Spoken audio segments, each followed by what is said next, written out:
Pour one out, guys. The era of good horror movies has come to an end again. Well, it was a short run this time around. From Obsession, Soulmate, and though I didn't like it as much, I would still give credence and credit to The Backrooms. But that era has come to its end. My name is Mustached. Welcome to my review of Insidious Out of the Further. So yes, if I were a drinking person, which I'm not, I would pour one out for the good horror movies I just mentioned. Because this movie is trying to not only bank on the Insidious franchise, but the two movies I mentioned prior, Obsession and Soulmate. The commercials said as much. And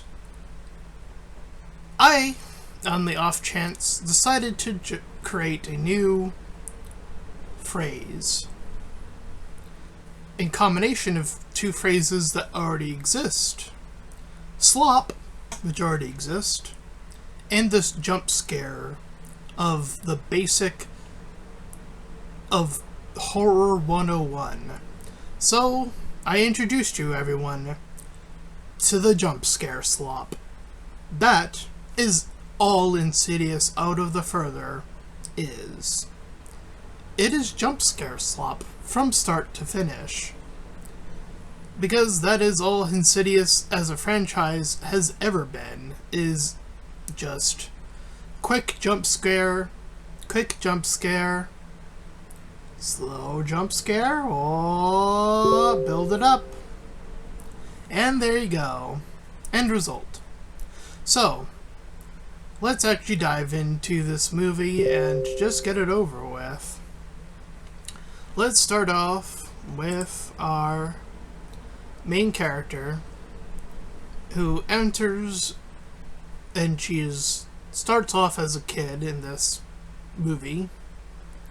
She seems really smart, but the mom seems all out of sorts, attacking and getting aggressive and doing all of this. Turning out that she was being possessed when... I'm just gonna skip to the end result there on that one. But we will learn more lore about the Insidious world and how people operate within it, I guess. Anywho, we jump to, after the mom ends her own life, we cut to 20 years later. The smart daughter is now all grown up with her own daughter. Gemma is the mom that we followed in the beginning, and Maya is the new daughter. We are in a relationship status of single into seeing somebody is the relationship we are following here. But I digress. So Maya does some exploration, seeing the mom's prior life. And it is around here when Gemma first finds her flashlight that we've already actually got into jump scare number 3. I've actually skipped jump scare number 1 and 2 for you. Yes, I actually counted them, or at least tried to in my notes. So I think there's about 7 to 8 jump scares in totality in this movie, or I might have just stopped at 7. Point being, that is, again, what the movie is banking on. So yeah, we see these old people that are in, we learn that they're in a cult. I'm just gonna again skip ahead for you, just so you know what they are. And we get the ghost doing their thing, trying to get in, as they typically do in these movies. She deals with the old man, one of the three of the cult, and pulls in mouth hair, is the best way I can describe it, and gets pulled into the further several times, and in this time included. We learn somewhere along the ways that Elise is still here, well, in the further anyway. She has passed away, but she can now just live in the further as she does throughout this movie. So she's sort of like the good guardian angel now, I guess. And,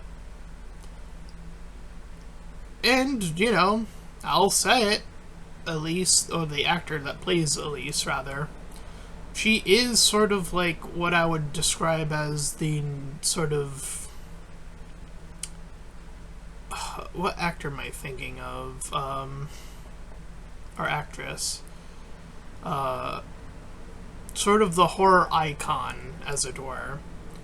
I'm not going to pretend like she isn't, or among them. But the name is escaping me right now.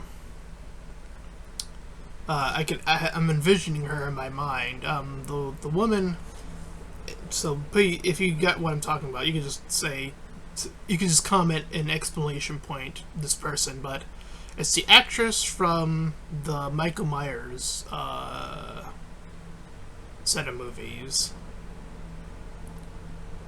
I think. Or am I getting them confused? I don't know. Anyway.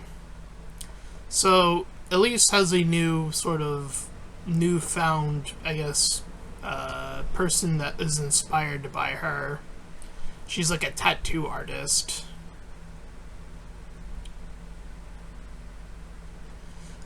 And the lore is that she's not the lady that we have been following, the mom, is not just a traveler. She can go beyond just being a traveler, that being between the further and where she is from. She's a courier, meaning she can carry things from that world into this world, our world. And that's why she is being used as this vessel or tool. And as we'll learn soon enough, so too is Maya, the daughter. Because it's all in the genetics, baby. So they took out, the cult took over the Solian house, like the neighbor's house, and they killed them even.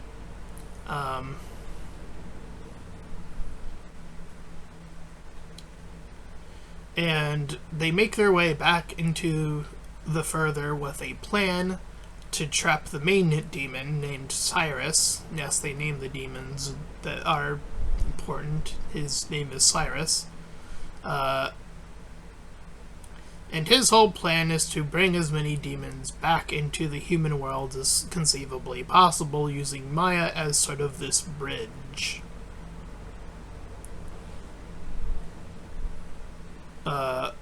The boyfriend, named Nick, who's a cop, breaks in, seeing, you know, they do the whole trope of character not believing, and they, you know, brush past that pretty quickly in this movie, I would grant it. Though, its trope is pretty tiring, but whatever. At least for me, that's a subjective thing I'm mentioning there. But I digress.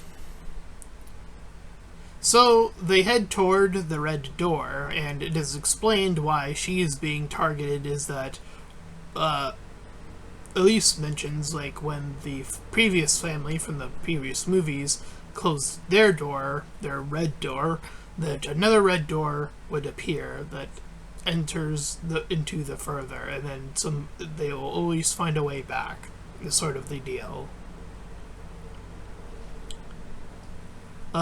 Unfortunately, the dog owner, one of the other neighbors, dies in the process of this whole thing. Nick, the boyfriend, is super pushed, but he manages to survive. I don't know, man. That looked... He got blasted into a car, head first, it looked like. And I don't know, man. That looked like something that would kill a person, but whatever. There is, like, this... Elise has proven in other previous movies that there is mechanics of supernatural being and goofiness within the Insidious movies too, but that's, still being continued on in another form, I guess.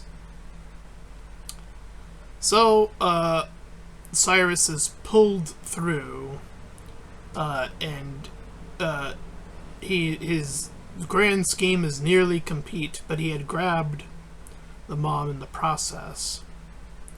And she uses her own ability to pull him back into his world, because it works both ways.